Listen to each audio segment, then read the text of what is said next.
bamboo. Gail gets it right today. I think we peaked the meters on that one. And did you know that it grows as high as 100 feet? One strain of it grows as high as 100 feet. But I grew up in an island, Kurt, and we used to cut the bamboo Yes. for fishing poles. Yes. My brother and I, and, someone told me that it actually has to have a grass. So Yes, that it is. made me think So of the that's how bamboo you I used when I was a little girl. You see there? Here we go. Amazing what you learned. All right. We'll see you next week back on the mailbag. All kinds of fun stuff. I'm Kurt Cole. I'm Michael Needenthaler. Bye from Giselle Russell. Bye from Gail Pepper. And bye from Ralph Kurtenbach.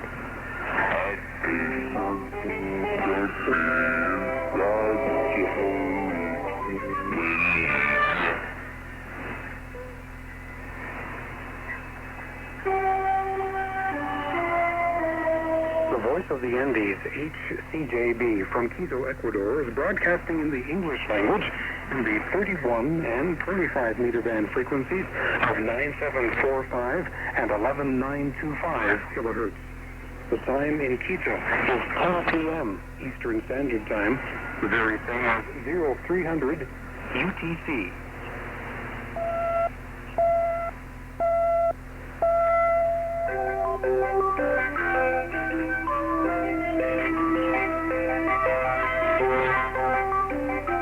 World Cup celebrations turned violent in California.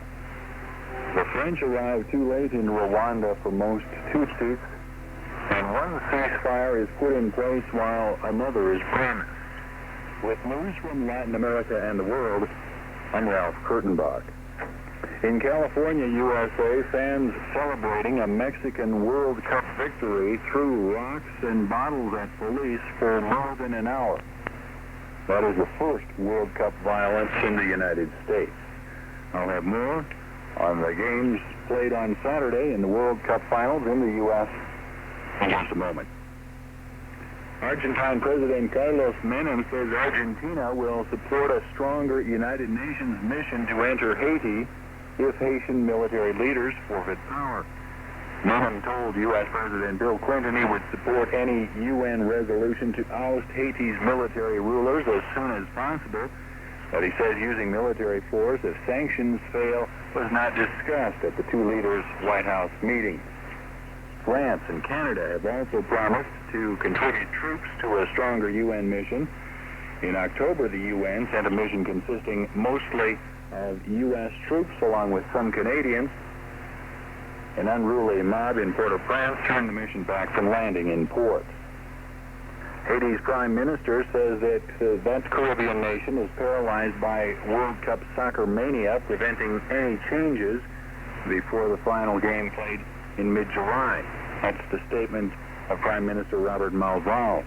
Some of the last commercial airliner flights left Haiti on Friday as a ban on air traffic with the United States took effect on Friday night at midnight. That ban is aimed at pressuring Haiti's military leaders to cede power and allow exiled President Jean-Bertrand Aristide to return.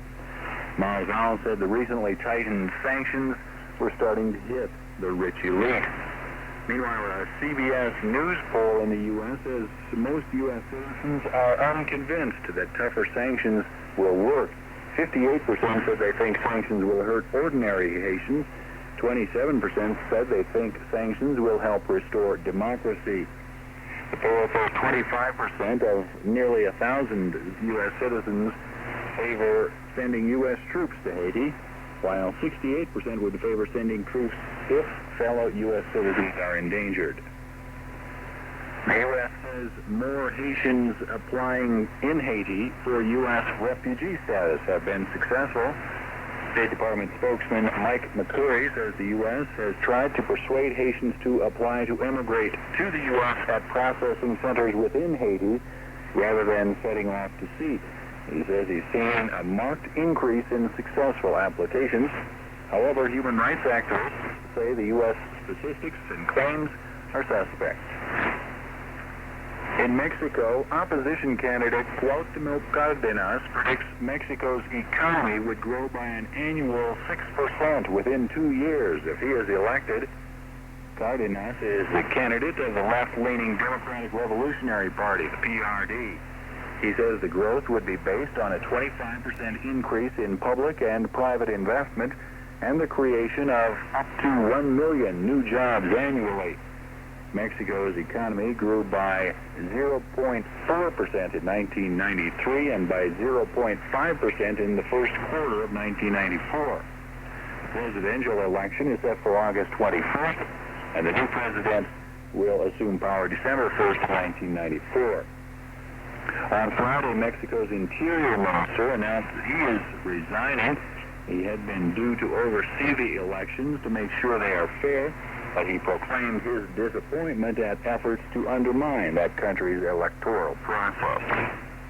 In World Cup Finals play, Argentine Claudio Caniggia made Nigeria pay twice for defensive lapses, giving Argentina a 2-1 win in their Group D match in Massachusetts, USA. A quickly taken free kick from Diego Maradona caught several Nigerian defenders napping, allowing Caniggia to score. Maradona was making a record equaling 21st World Cup Finals appearance. In other plays, Saudi Arabia recorded their first win in a World Cup Finals by beating Morocco 2-1 in Group F. In Orlando, Florida, fans watched Belgium defeat Holland 1-0. This puts Belgium to the top of their group with a maximum 6 points from their first 2 games. In news on the world scene, as the French start making their presence felt in southwestern Rwanda, it is becoming increasingly clear that Operation Turquoise has come too late to save more than a tiny fraction of the Tutsi population. Of the more than 55,000 Tutsis who once lived in Cyangugu on the fertile banks of Lake Kivu, only 10,000 are left. Local clergymen estimate that more than half of the Tutsis who disappeared died in the April massacres that swept the region after Rwanda's Hutu president was killed. They said the rest fled across the border with Zaire. One Tutsi priest asked, "This all comes too late. Where were you in April?" In Somalia, 6 people were killed, 68 wounded in fresh gun battles between militias of 2 powerful warlords. Somali sources said up to 10 people had died since the latest fighting, which was sparked when militia of Ali Mahdi Mohammed sprayed with machine gun fire a motorcade of General Mohammed Farah Aidid. Residents in southern Yemen, in the capital city of Aden, say northern Yemeni forces shelled several parts of that city, and shortly after a civil war ceasefire called by the North was due to take effect. The ceasefire took effect at midnight in Yemen, 2100 UTC, and a witness reported shelling in 5 areas and fires 20 minutes later. Shortly before midnight, the Southern Vice President had said his nation accepted the North's call for a ceasefire, but that he did not believe the Northerners were sincere. A British newspaper says the Irish Republican Army is planning to announce a ceasefire to end its guerrilla campaign in Northern Ireland. The Mail says Jerry Adams, president of the IRA's political arm, Sinn Féin, is seeking approval for a peace deal from hardliners. The report says Adams will announce the ceasefire as his response to the Downing Street Declaration on Peace for Northern Ireland. That joint declaration was agreed by British Prime Minister John Major and Irish Premier Albert Reynolds last December. Japanese Prime Minister Tsutomu Hata has resigned, opening up a chaotic succession battle that commentators say could only result in another weak and short-lived government. Hata was in office for just 9 weeks. In Germany, more than 30,000 Kurds demonstrated peacefully in Frankfurt, asking for a non-violent solution to the conflict in Turkey between Kurdish separatists and the Turkish state. 1,000 Cambodian Christians paraded for peace through the streets of the predominantly Buddhist Phnom Penh. Christians on every continent are participating in what is called the March for Jesus. Here in Quito, some 15,000 marched, including many young people. HCJB's Ken McCarg says many marchers carried placards proclaiming not by religion, but by faith in Jesus Christ. Mark Irwin of HCJB says all Latin American nations except Cuba held similar marches. His department carried live coverage, made available locally on radio as well as on international shortwave. Looking once again at our headlines, World Cup celebrations turn violent in California. The French arrived too late in Rwanda for most Tutsis, and one ceasefire is put in place while another is promised. That's HCJB World Radio News. I'm Ralph Kurtenbach.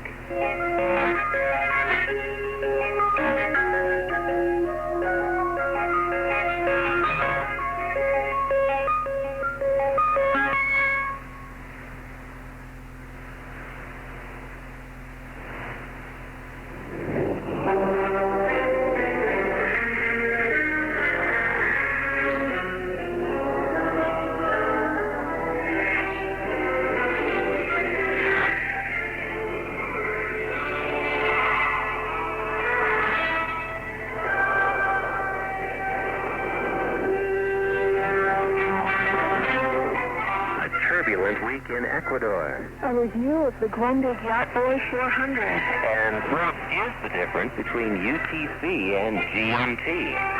This is the DX Party Line, a program devoted to the wonderful hobby of tuning in distant stations all over the world. The hobby of DXing. And a program devoted to the message of peace, hope, and eternal life through the Lord Jesus Christ. I'm Rich McVicker. And I'm Lisa McVicker. Grab a cup of coffee and some coffee cake and enjoy.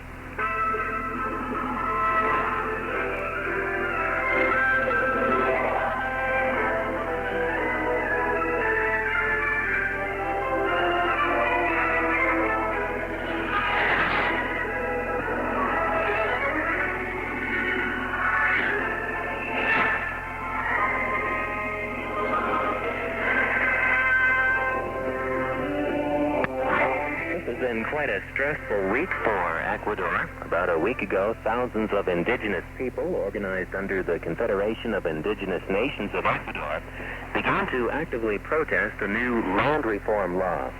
The new law is geared on making Ecuador's land more agriculturally productive. The Confederation argues that the law will result in land being taken away from many Indian families throughout the country. They maintain that the land will be allotted to large companies and plantation owners. The indigenous protests have been in the form of road closings. The closings isolated several centers in central Ecuador, such as Riobamba, where water to the city was cut off and gas supplies were terminated. The situation became serious enough that on Tuesday evening, President Sixto Durán Ballén declared a general mobilization throughout the country. That meant the military would be called in to deal with the roadblocks. Reports toward the end of the week state that the roadblocks have largely been dismantled by the military. Ecuadorian broadcasting has also been affected by the state of mobilization. Quito's Hoy newspaper reports that soldiers have occupied 3 radio stations in Ecuador.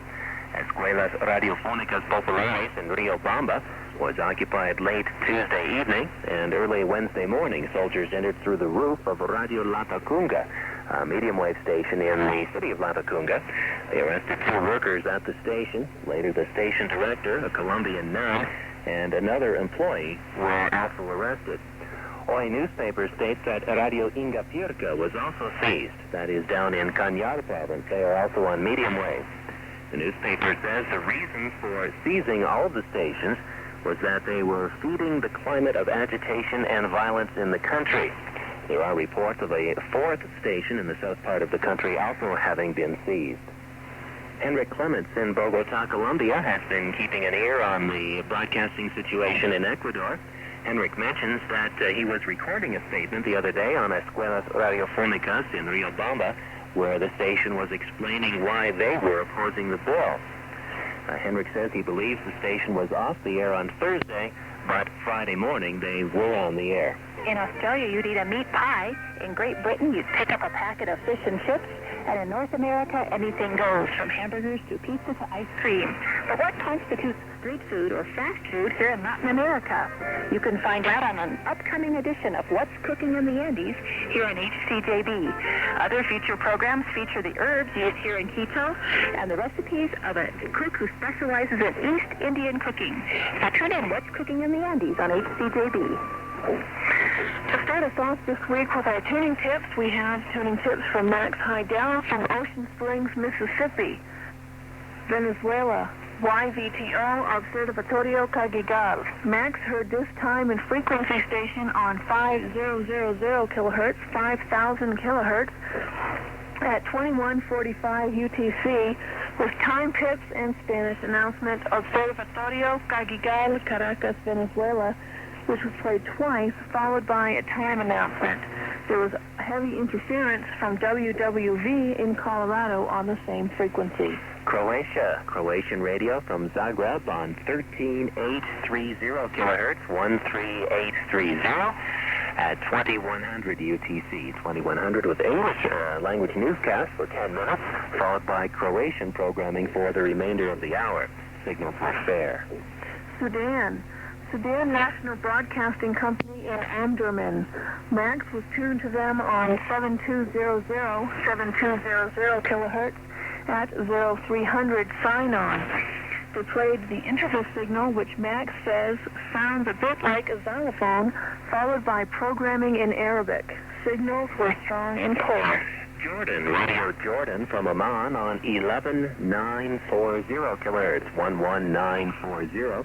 Max heard them at 5:05 UTC, 5:05 in Arabic, with a woman speaking, many references to Amman, and signals were fair. From John Slater in Scalloway, Shetland Islands, Scotland, he heard Guatemala. John was tuned to TGNA, Radio Cultural, in Guatemala City on their 90-meter band frequency of 3300 kilohertz. He was listening to English programming at 0400 UTC, and signals were fair. And from Sierra Leone, the Sierra Leone Broadcasting Service was coming through on 3316 kilohertz, 3316 at 2130 UTC, 2130. Also with programming in English, signals up in the Shetland Islands were fair. From Fernando Viloria from Valencia, Venezuela, he has heard Honduras. Sani Radio from Puerto Lempira. Fernando heard this one on 6300 kilohertz at 1208 UTC in a local language with folk music, personal messages, and several mentions of Sani Radio and Puerto Lempira. Some Spanish talk was also heard, and signals were good. We'll be back with more DX tips later on in the program. This week we will conclude Jerry Dexter's Secrets of Successful QSLing. Here's Alan Graham with part 25 of Jerry's series.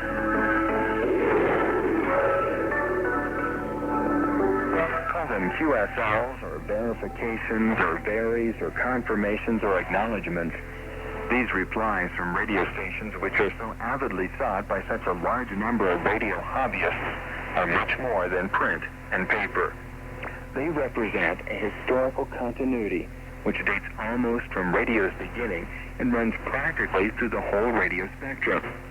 They are a great tradition, honored, or perhaps a bit out of place in today's fast-paced, high-priced, do-it-now, give-me-instant success world of ours. To those who find QSLs and QSLing one of life's joys, to those who are trying but are perhaps frustrated and still waiting for things to click, and for those who are just thinking about sending off that first reception report, we hope this series has been of interest and help. We salute your efforts and remind you once more that if you aim to be successful at QSLing, then you will be. It demands your time, your effort, and regular dips into your pocketbook. But most of all, it demands patience and persistence. When the days go on and on with nothing good placed in your mailbox, remember that if you keep at it, then tomorrow, or surely the tomorrow after that, you'll peek inside and that long-awaited QSL will be there. And all will be right in your world. This has been Secrets of Successful QSLing. For DX Party Line, I'm Alan Graham. Thank you, Alan. Jerry Dexter's book, Secrets of Successful QSLing, is available through TRA Publications, Post Office Box 493, Lake Geneva, Wisconsin, 53147 in the United States of America. It costs $12.95 in U.S. dollars. Please add $2 for shipping and handling if you live within the United States, and add $3 if you live elsewhere. I'd like to express our appreciation to Jerry Dexter for giving us that series, for writing that for us. Jerry's been very enjoyable. Jerry's writing is very enjoyable, too. In the book, not only are the tips very useful when you're collecting QFL cards, but the way he writes is just, it's entertaining, too. It really gets your enthusiasm, your QFL adrenaline going. In a few minutes, we're going to be talking about the difference between UTC, Coordinated Universal Time, and GMT, Greenwich Mean Time. The difference is a very fine one. While that difference is of interest to shortwave hobbyists, it's not really a crucial difference. There is one difference, though, that I think is extremely crucial. A common philosophy today around the world is that it does not make much difference in whom one worships, so long as the worshiper's intentions are good. Another way of putting it is, all roads lead to God. Sincerity is the most important thing. There are many religions around the globe that recognize Jesus Christ as something more than a man, something more than a great moral teacher. They say he had the divine in him. However, the same faiths also teach that there have been numerous divine teachers like Jesus, all who were sent here to teach and guide the rest of us.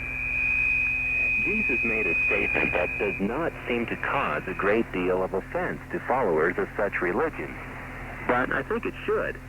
He said, "I am the way and the truth and the life. No one comes to the Father except through me. If you really knew me, you would know my Father as well." Many times Jesus claimed to be God. One such statement found in the book of John is, "I and the Father are one." We can't get around it. Jesus was very specific when he says he is the only way to God. He wants to make it clear, exact. A person has a small number of choices. 1. Believe Jesus meant well, but was mistaken about his divinity. That's quite an ego trip for one who taught humility. Number 2, believe Jesus did not mean well and was trying to lead the world astray. Again, that doesn't seem to mesh with his wonderful teachings. Number 3, believe Jesus didn't really say that. John was misquoting him. That's an easy way out of the argument, but it's taking an academically shabby route. And number 4, believe Jesus did say it, was not mistaken, and accept it as truth. I chose the 4th option about 20 years ago. What about you? If you're putting off a decision, could I ask why? Someday you won't have any time left to think about it. Write us for the booklet, Religion or Christ? What's the difference? The address is DX Party Line, HCJB, Box 17-17-691, Quito, Ecuador, in South America.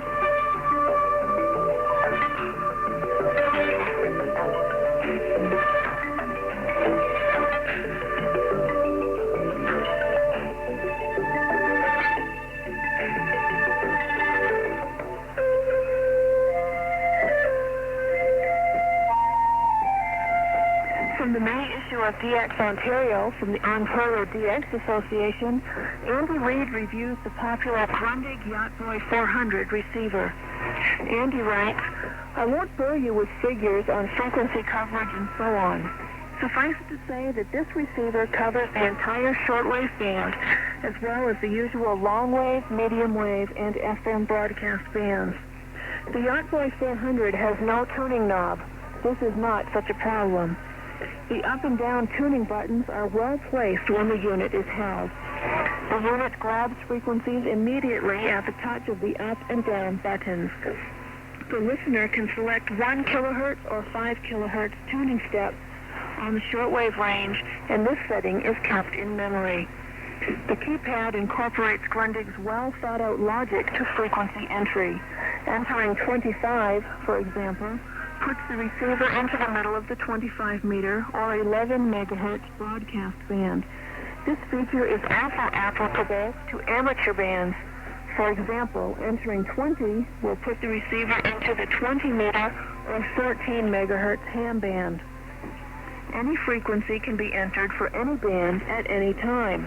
That is, the receiver does not need to be in the FM band for one to enter an FM broadcast band frequency.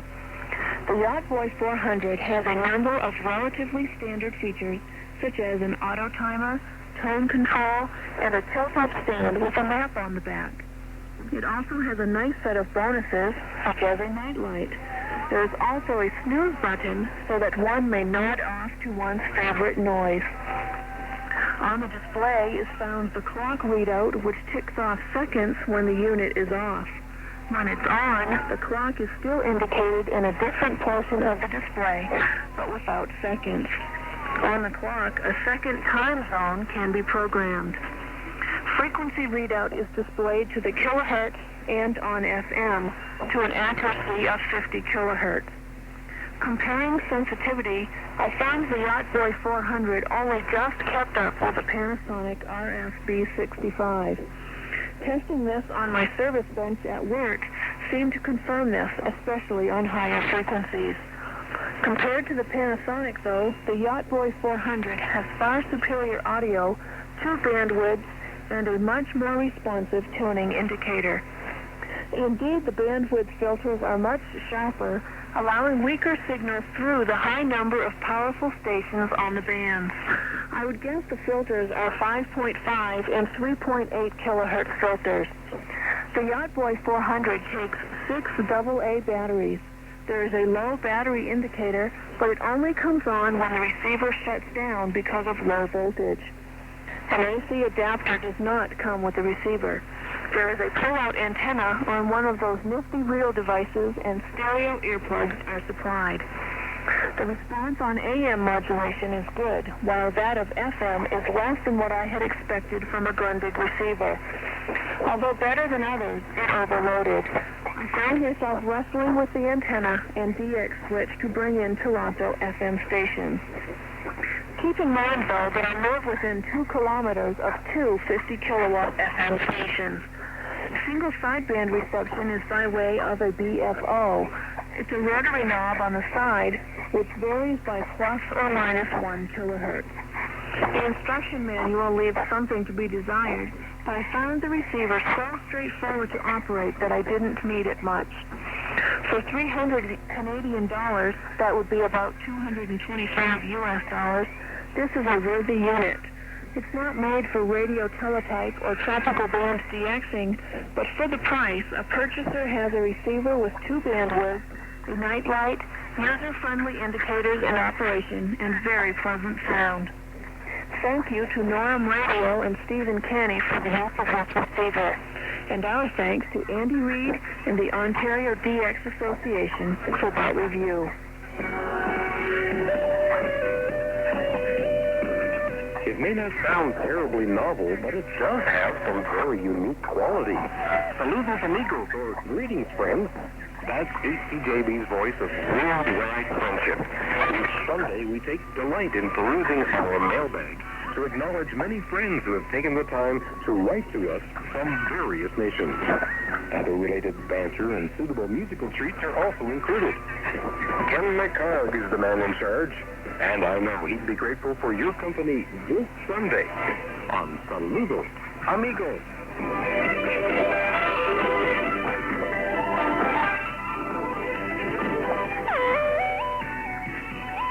And now for more tuning tips from Don Rhodes in Yarra Glen, Australia, Venezuela. Radio Rumbos on 9660, 9660 kilohertz at 1100 UTC.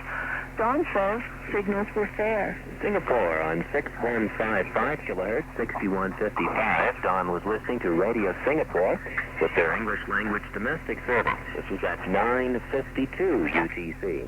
Don says Radio Bulgaria in Bulgaria is fair most days when they broadcast in English to North America on 9700, 9700 kilohertz at 0330 UTC. Cheryl Paskowitz in Wisconsin in the United States sends us a logging for Germany on 1085 kilohertz, 6085. Cheryl reports Bayerischer Rundfunk in German at 256 UTC, 256 with 50s music and identification. Colombia. Radio Difusora Nacional de Colombia was heard from 340 to sign off at 355 UTC with salsa music, identifications, and the national anthem. The frequency is 11785 kilohertz in the 25-meter band. Honduras. Cheryl was listening to the new Radio Internacional on 4930.6 kilohertz. 4930.6 at 337 UTC. 337 when the station played disco music, followed by identification, sound effects, and ballads. Cheryl thanks David Valco for the tip. Carl Kruger in Colchester, England, sends us a few tuning tips as well. Carl has been listening to Botswana by way of the Voice of America relay station there. This is on 13710, 13710 kilohertz between 1600 and 2100 UTC when the Voice of America airs English to Africa. Vietnam. Carl reports the Voice of Vietnam's latest English language transmission schedule. Half-hour English programs are aired at 1000, 1230, 1330, 1600, 1800, 1900, 2030, and 2330 UTC. The frequencies are 15010 and 9840 kilohertz. That's 15010 and 9840. There's also a program at 1130 UTC on 10010 kilohertz. That's 10010 kilohertz. Carl says he regularly hears the 1600, 1800, and 1900 transmissions on 15010 kilohertz. Portugal. Carl mentions that Radio Portugal now has one frequency change to Africa. This affects English from 1900 to 1930 UTC and French from 1930 to 2000. Radio Portugal to Africa went down in frequency at these times to 17680 down to 15515 kilohertz. Well, something we're going to talk about now on the DX Party Line are two terms that we often hear in shortwave radio, UTC and GMT. As far as the shortwave hobbyist writing a reception report goes, they're the same thing, but there are differences. On the SWL interest list on the Internet, the question was raised, does anyone know the exact difference between GMT and UTC? Richard B. Langley is a professor in the Department of Geodesy and Geomatics Engineering at the University of New Brunswick in Fredericton, New Brunswick, Canada. Professor Langley answered the GMT-UTC question in detail and has given us permission to share it with DX Party Line listeners. Professor Langley's explanations concern the Royal Greenwich Observatory, Greenwich Mean Time, and Universal Time. Prior to 1948, the observatory at Greenwich was known as the Royal Observatory. It was located on a hill back from the Thames River in England with a view of the London Docks. In 1938, the observatory moved to Ormsmonceau Castle in Sussex. Its name became the Royal Greenwich Observatory, even though it was not at Greenwich anymore. The site at Greenwich became known as the Old Greenwich Observatory, and the historic buildings and instruments were incorporated into the National Maritime Museum. Greenwich Mean Time is a time scale. It is based on the motion of the mean sun with respect to 0 degrees longitude. That's the meridian that passes through the Old Greenwich Observatory. The mean sun is used because time based on the actual motion of the sun is not constant. The Earth's orbit is slightly eccentric, and the plane of the Earth's orbit is tilted with respect to the equator by about 23.5 degrees. Therefore, at different times of the year, the sun appears to move faster or slower in the sky. That's why an uncorrected sundial can be wrong by up to 16 minutes, at least if it's a sundial that is supposed to be telling mean time. Mean time, by the way, is the time for an entire time zone, as opposed to local time, the time at a specific location. if the mean, or corrected sum, is directly over the meridian through Greenwich. That means it is exactly 12 noon GMT. Mean time of selected meridians or longitudes 15 degrees apart is generally known as standard time. For example, Eastern Standard Time is the mean solar time of the meridian at 75 degrees west. In 1928, the International Astronomical Union recommended that the time used in the compilation of astronomical almanacs, essentially GMT, be referred to as universal time. The terms universal time and universal day were introduced at various conferences back in the 1800s.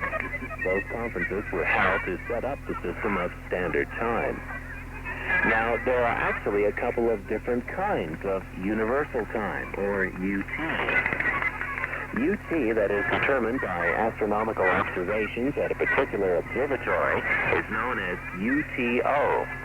It is affected by the motion of the Earth's rotation pole with respect to the crust of the Earth.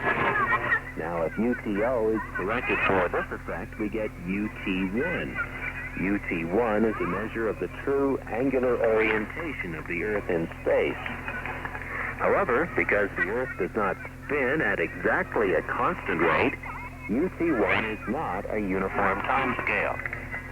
So, rather than base our civil timekeeping on the rotation of the Earth, we use atomic time. Atomic time is based on the extremely constant frequency of radio emission from cesium atoms when they change between two particular energy states. The unit of atomic time is the atomic second. 86,400 atomic seconds define the length of the nominal day. However, because of the variations in the Earth's spin, the length of the actual day can be shorter or longer than the nominal day of 86,400 seconds.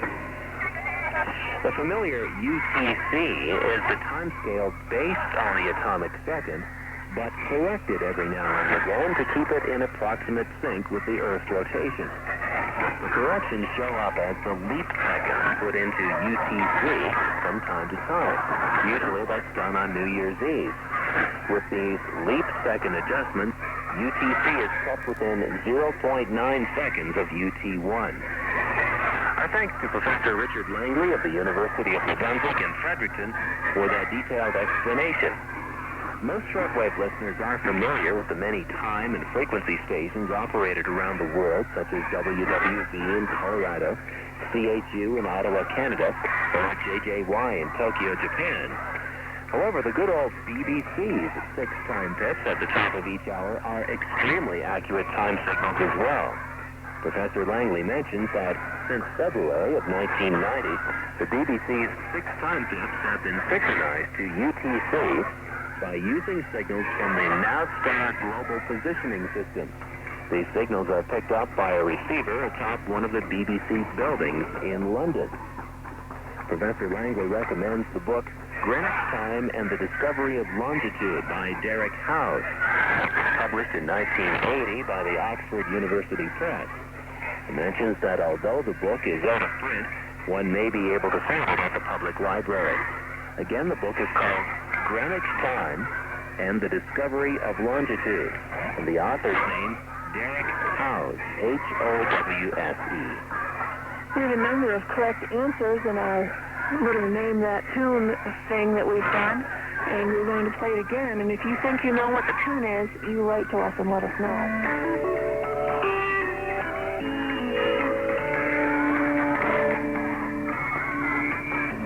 There was an old woman tossed up in a basket 17 times as high as the moon, and where she was going I couldn't but ask it, for in her hand she carried a broom.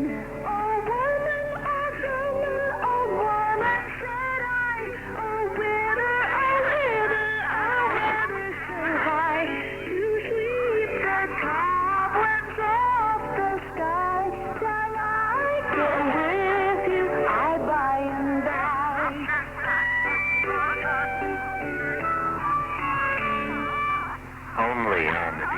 party line. I know The that kids should listen to this program. They will, I know that song. somebody out there is going, what's that song? What is it? And that's what we're trying to do. No prize or anything being offered, but we just thought we'd have some fun and see if you can recognize the tune behind that little nursery rhyme there. Bruce Conti in New Hampshire has forwarded us some further information on goings-on in the National Radio Club Convention coming up later this year. It will be held at the Ramada Hotel at Merrimack, just north of downtown Nashua, New Hampshire. That's about 40 miles north of Boston, specifically at that exit 11 of the F.E. Everett Turnpike. The convention will be held September 2nd through the 5th, 1994. Events include tours of local radio stations, a banquet with guest speaker Mr. Bob Bittner, owner of several radio stations, an auction featuring radio station promotional materials and DX gear, and technical seminars to include antenna phasing demonstrations and reception report writing. Those who attend the NRC convention will receive a souvenir convention program book. The book contains local radio station information, and you will also become the owner of a cassette tape of various air checks from local AM stations. Bruce also comments on Fred Vobie's report from the NRC on hearing medium wave stations in other countries.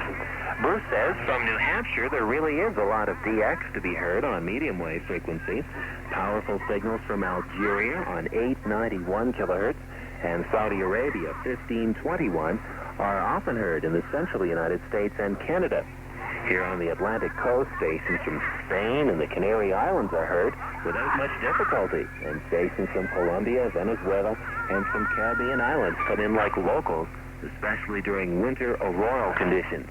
Keep in mind that many Caribbean island nations do not have shortwave broadcasters, so your only chance for a broadcast QSL is from a medium wave station.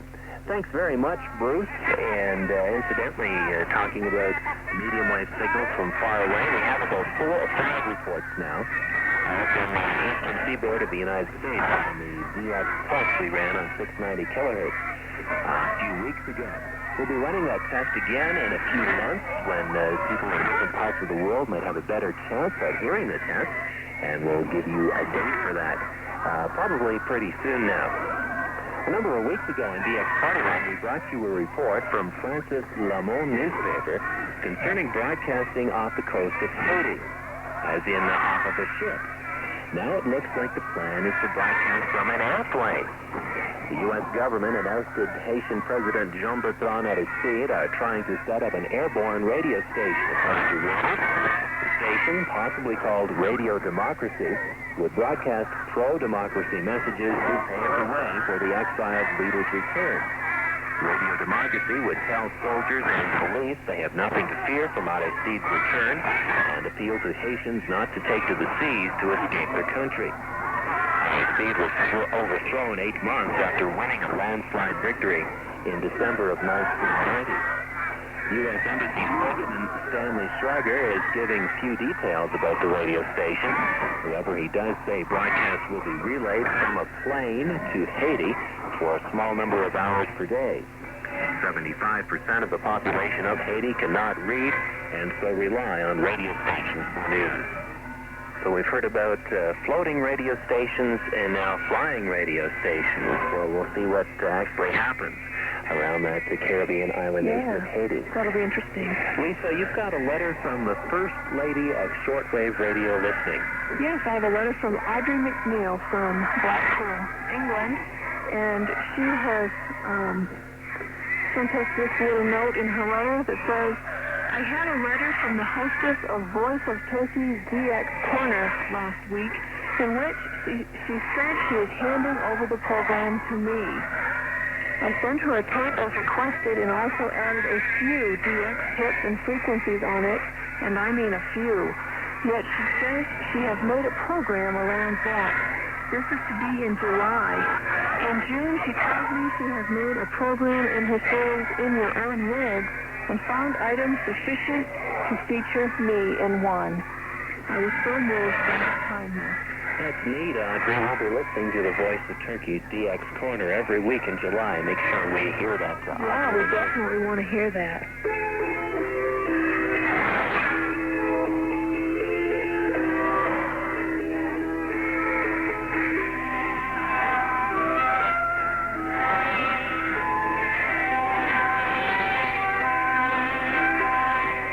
Our mailing address is DX Party Line, care of HCJB, Box 17-17-691, Quito, Ecuador, in South America. We would love to hear from you, whether you have a reception report, you'd like one of our powerful QSL cards, we have a series of 6 each year here at the Voice of the Andes, or whether you have a question on the faith that we'd like to share with you, our faith in Lord Jesus Christ. Write us at DX Party Line, care of HCJB, Box 17-17-691, Quito, Ecuador, in South America.